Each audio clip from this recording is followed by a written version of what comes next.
비트코인은 그냥 과정, 그 다음에 뭐 눈속임, 아니면은 시간 벌기용이고, 진정으로 그들이 바라고 있는 것은 바로 입니다.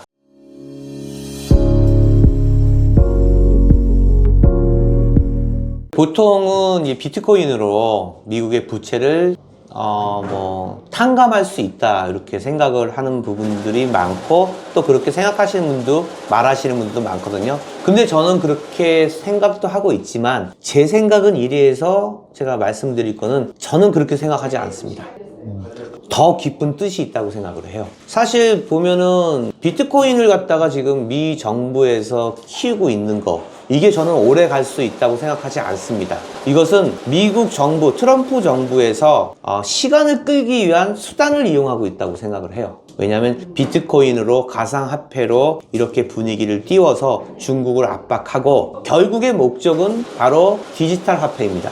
제 생각은 그래요. 그러니까 트럼프는 이런 공약을 했어요. 내가 집권하고 있는 동안에는 디지털 화폐를 발행하지 않을 것이다 라고. 근데 이게 잘 생각하셔야 됩니다. 이 디지털 화폐를 발행하지 않겠다고 말한 것은 중앙정부, 중앙은행에서 하지 않겠다는 뜻입니다. 사실 뭐 유럽도 마찬가지고요, 영국도 마찬가지고, 미국도 마찬가지고, 뭐 중앙은행이라는 곳이 나라에서 운영하는 게 아니거든요.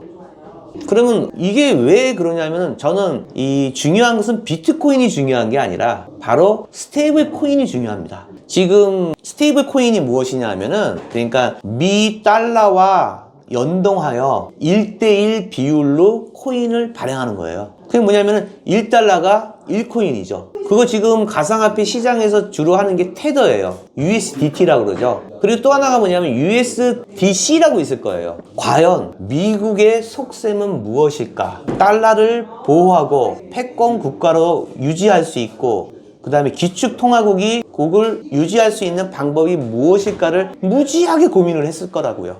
그 결과가 뭐냐면, 우리는 그것이 비트코인이라고 생각을 하고 있지만은, 제 생각은 아닙니다. 비트코인은 그냥 과정, 그 다음에 뭐 눈속임, 아니면은 시간 벌기용이고, 진정으로 그들이 바라고 있는 것은 바로 스테이블 코인입니다. 왜? 모든 가상자산과 모든 연동되는 거는 앞으로는요, AI 시대도 올 것이고, 제4차 산업이 될 것이고, 모든 거는 토큰화 될 거예요. 그러니까 우리가 쓰고 있는 어차피 이 지폐는 사용하기가 굉장히 불편하고, 그리고 사용하기도 어렵습니다. 그러니까 토큰화가 뭐냐면은, 우리 옛날에 버스 타고 갔을 때 토큰이라고 있었어요. 나이 좀 드신 분들은 아마 기억하실 겁니다. 그래서 요만한 통이 있어가지고 그 버스 탈 때 이 토큰을 탕 넣으면은 그게 이제 한번 가는 데 있고, 회수권이라는 게 또 있었어요. 그 종이로 찢어가지고 버스 탈 때마다 이렇게 넣는 거죠. 그런 것이 바로 토큰이에요. 그러니까 모든 나라와 나라의 무역 관계라든지, 아니면 개인과 개인과의 어떤 그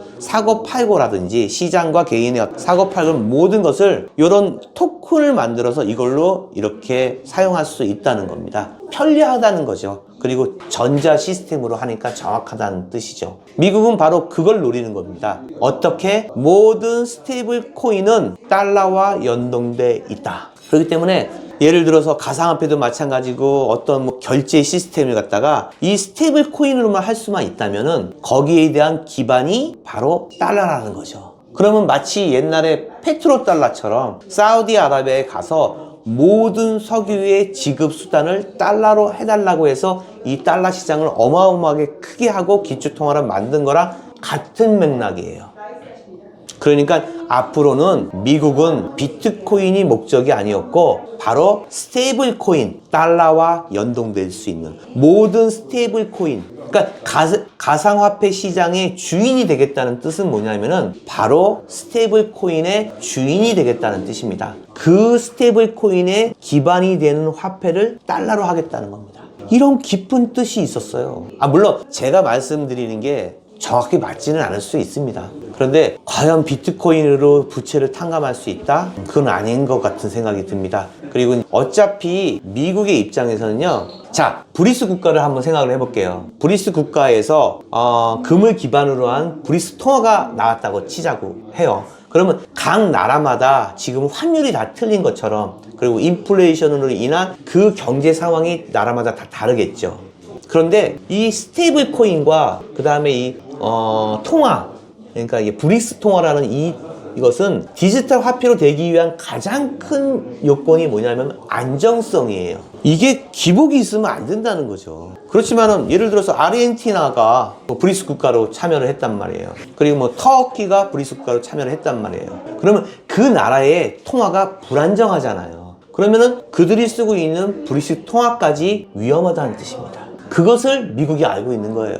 그래서 미국은 어떻게 하냐? 자, 중앙정부, 중앙은행에서 발행한 디지털 화폐가 아닌 개인이 발행한 디지털 화폐를 이용해서 스테이블 코인을 이용해갖고 처음에 G7 국가, 안정된 통화를 갖고 있는 선진국의 그 통화를 먼저 사용을 할 거라는 거죠. 그렇게 해야지만 이 통화의 유동성이 적겠다 하는 거죠. 안전하죠. 큰 기복이 없다는 거예요. 그렇게 시작을 하기 시작해서 점점 뭐 한국, 뭐 대만, 일본 뭐 이런 쪽으로 점점 나가는 거죠. 믿을 수 있게 만드는 거예요. 한국이 생각할 때 그래, 미국이 주최한 바로 그 디지털 화폐는 믿을 수가 있어. 왜? 통화의 이 균형이 일정해. 그러면 쓰는 거예요. 그러면 미국의 입장에서는 다시 달러를 기반으로 한 기축 통화를 새롭게 개편하는 겁니다. 그게 바로 미국의 속셈인 거죠. 금도 죽이려고 그러고, 그리고 디지털 화폐도 달러를 기반으로 하고.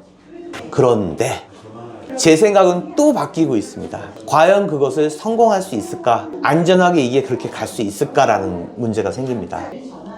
자, 제가 이제 2부에 말씀을 드릴 건데요. 그런 생각을 갖고 이렇게 추진해 나가도 환경과 요건과 이 기반이 되어 있지 않으면 이건 숲으로 돌아가요. 그것이 바로 제가 2부에 말씀드릴 바로 전 세계의 공황입니다. 공황이라는 게 어떤 거죠? 공황이라는 디프레이션이에요. 강한 디프레이션. 모든 국가의 회사들이 과잉, 그러니까 이렇게 될 것이라 해갖고 미리 공급할 수 있는 물량을 만들어 놓은 거예요. 그런데 소비가 안 되는 거죠.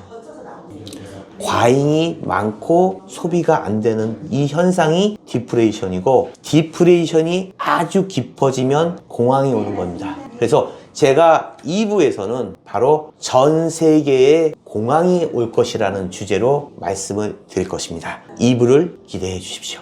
이상입니다.